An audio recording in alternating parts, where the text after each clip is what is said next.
మన విశ్వాసం మనల్ని పాపంలో నుంచి తీసుకురాగలదా, తీసుకురాలేదా చెప్పండి? తీసుకురాగలదు. కానీ రావాలి అని అంటే ముందు మనలో ఏముండాలి? విశ్వాసం ఉండాలి. ఏముండాలి?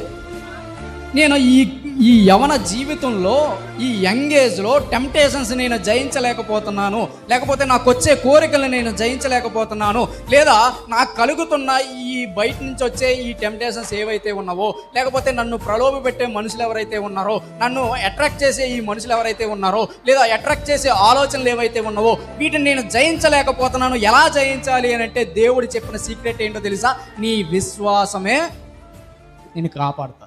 నీ విశ్వాసమే నీకు విడుదల దయచేస్తుంది. ముందు నాలో ఉండాల్సింది ఏంటి చెప్పండి? విశ్వాసం. దేవుని యందు విశ్వాసం ఉంచి అప్పుడు మీరు ప్రార్థన చేస్తే మీరు అడిగినవన్నీ ఏమవుతాయంట? వస్తాయి.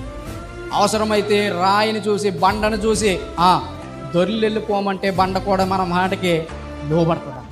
అలా నిజంగా బండ దగ్గరికి వెళ్ళిపోయి యేసు నామములో విశ్వాసంతో అడుగుతున్నాను, బండ వెళ్ళిపో అని అనమని కాదు దాని అర్థం.